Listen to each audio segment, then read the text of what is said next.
Selamat pagi bro.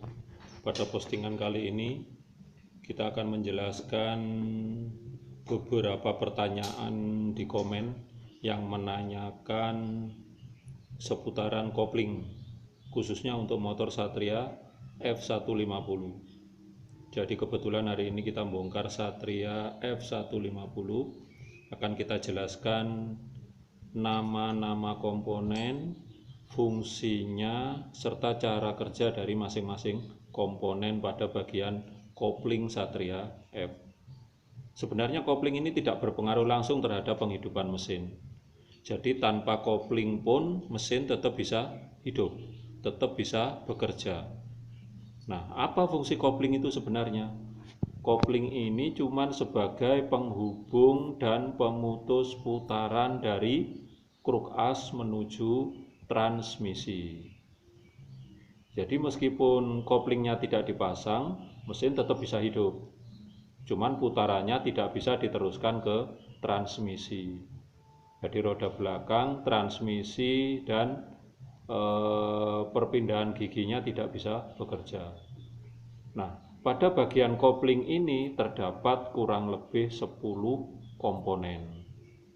10 komponen. Apa saja itu? Nah, yang pertama ada rumah kopling manual. Rumah kopling ini menyatu dengan gigi sekunder. Kita menyebutnya gigi sekunder karena gear ini nanti akan digerakkan oleh gigi primer yang ada di kruk as. Nah, antara rumah kopling dan gigi sekunder ini dilengkapi dengan per peredam atau damper. Per peredam ini fungsinya untuk mengurangi hentakan atau memperhalus hentakan. Karena apa? Putaran dari kruk as untuk menggerakkan gigi sekunder itu biasanya secara tiba-tiba atau menghentak.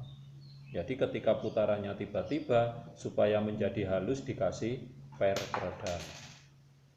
Jadi ingat, komponen yang pertama adalah rumah kopling sebagai tempat kedudukan kampas dan pelat.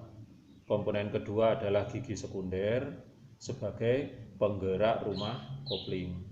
Komponen ketiga adalah per peredam atau damper. Nah, yang ini dampernya. Oke, ini dampernya. Ada 1, 2, 3, 4, 5, 6. Ada 6 damper pendek-pendek. Dengan tujuan putarannya nanti menjadi lebih halus. Antara rumah kopling, gigi sekunder, dan damper ini diikat oleh paku seperti ini. Kalau di Jawa biasanya disebut paku keling. Nah, paku ini biasanya kita beli satu set bersamaan dengan dampernya. Jadi kalau kita ganti damper atau kita ganti rumah kopling, biasanya pembeliannya dapat paku keling atau paku pengikat, itu ada 3.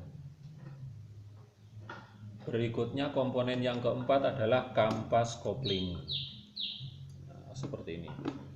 Kampas ini untuk Satria FU menggunakan 5 buah kampas, 5 buah piringan kampas dengan ketebalan rata-rata 3 mm, batas keausan 2,7. Jadi kalau kamu ukur ketebalan kampas itu tinggal 2,6, berarti kampas sudah waktunya ganti, sudah aus ya. Kalau baru ada yang 3,1. Jadi makin tebal makin bagus. Untuk rata-rata kampas racing itu biasanya 3,2 ketebalannya. Nah, di antara kampas itu biasanya diselipkan pelat kopling. Nah, seperti ini bentuknya. Pelat kopling ini murni terbuat dari baja. Tidak ada lapisan biji besi maupun asbes. Jadi plat kopling ini nanti fungsinya sebagai penggerak hub bawah. Nah, dia menggerakkan hub bawah. Hub bawah itu yang ini. Nah, sedangkan kampas kopling fungsinya sebagai pengikat pelat. Jadi pelatnya ini bisa muter karena ikatan dari kampas kopling. Ingat-ingat ya. Kampasnya untuk mengikat pelat, pelatnya untuk menggerakkan hub bawah. Kampas mendapat putaran dari mana? Kampas ini nanti akan mendapatkan putaran dari rumah kopling. Nah, rumah kopling ini nanti yang akan menggerakkan kampas.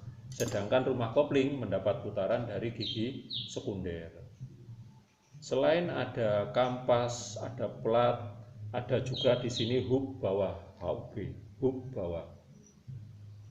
Hub bawah ini sebenarnya berfungsi sebagai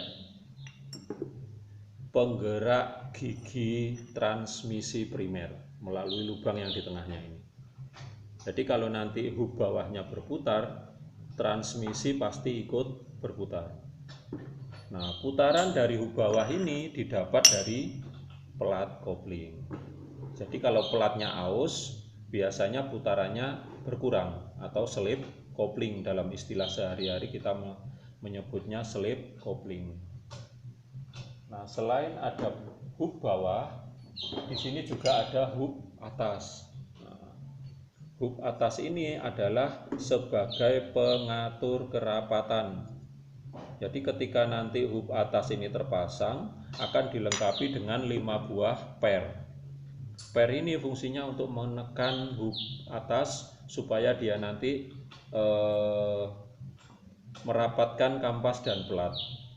Jadi antara hub bawah dan hub atas ini semakin rapat, berarti putaran mesin semakin bagus. Nah, kerapatan itu dipengaruhi oleh per. Jika pernya lemah, meskipun per ini ada 5 biji, kalau lemah biasanya tekanannya terhadap kampas juga berkurang, menyebabkan kampasnya slip dan cepat aus. Untuk kesempurnaan kopling biasanya ada yang menggunakan 6 buah per, ada juga yang menggunakan 4 buah per. Masing-masing memiliki kelebihan. Kalau yang 6 per biasanya menggunakan ukuran per lebih kecil, dari segi harga lebih murah. Sedangkan yang 4 per biasanya menggunakan diameter per ataupun kawat pernya yang lebih besar, jadi tekanannya lebih kuat. Kelemahannya kalau yang 6 per itu tekanannya lebih merata, tapi untuk pergantiannya spare partnya lebih mahal karena memang jumlahnya lebih banyak. Itu yang mempengaruhi. Kemudian komponen yang ke-8, 8 hub atas ya. Yang ke-9 itu di tengahnya hub atas ini ada stud. Stud ini fungsinya untuk meneruskan tekanan atau meneruskan tarikan dari handle kopling. Jadi saat kamu nanti tarik tuasnya handle kopling, kabel kopling akan meneruskan tekanan menuju ke lengan pengungkit. Lengan pengungkitnya akan meneruskan tekanan menuju ke stud kopling yang ada di hub atas ini. Nah, stud kopling ini biasanya dilengkapi dengan roces di sisi dalamnya sini. Roces itu fungsinya untuk mencegah keausan. Karena hub atasnya berputar, stutnya tidak ikut berputar. Jadi stutnya itu diem aja. Stut akan bekerja kalau tuas kopling ditekan. Kalau tidak ada tekanan, stutnya tidak ada pergerakan. Tetapi selama mesin hidup, hub atasnya terus berputar. Makanya untuk menghindari kerusakan, supaya enggak aus, dikasih roces atau silinder bearing. Jangan sampai silinder bearingnya tidak dipasang.